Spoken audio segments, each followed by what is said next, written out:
আমি খেলোয়াড় ছিলাম। আমাদের শহীদ প্রেসিডেন্ট জিয়া রহমান আমাকে সাইকেল দিয়েছিলেন, সেটা তিনি জানতেন। তো এই জন্য আদর করতেন। কোনো সব অনুষ্ঠানেই আমি যেমন আমাদের প্রতিষ্ঠাবার্ষিকী এবং সব অনুষ্ঠানেই দেখা হতো।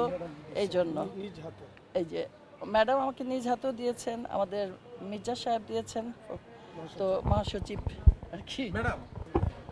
আমরা তো বগুড়ায় গিয়েছি, ভিজতে ভিজতে গিয়েছি ট্রাকে, লং মার্চে। যখন আমাদের ম্যাডাম বিরোধী দলে ছিলেন তখন থেকেই আমরা তার পিছ ছাড়িনি এবং আমরা সুযোগ কখনোই নেইনি যে এইবার সুযোগটা নিতে চাচ্ছি যে আমাদেরকে সুযোগ দেয়া হোক কাজের জন্য।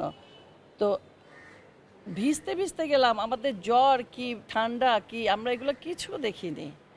তো এটা দলের জন্য ভালোবাসা, আর তারপরে নেত্রীর জন্য ভালোবাসা, আমাদের নেতার জন্য ভালোবাসা, এই জন্যই আমরা এটা করেছি। সহজ হতো, তিনি তো আমাকে চিনতেন, তিনিই হয়তো সুপারিশ করতেন আমি আশা করি।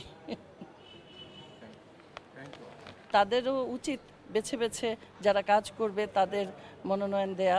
বসন্তের কোকিল আসবেই, কোকিল তো আর মরে যাবে না। তো কোকিলকে সেভাবেই মানে রেখে থেকেই আমরা কাজ করব। কোকিলের ইশারায় কু কু ইশারায় আমরা কান দেব না।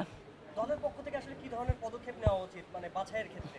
সেটা তো ওনারা বলতে পারবেন, এটা আমি বলবো না। তবে যোগ্য প্রার্থীকেই দিতে হবে যারা কাজ করবে, এই আর কি, যাদের পরিচিতি আছে।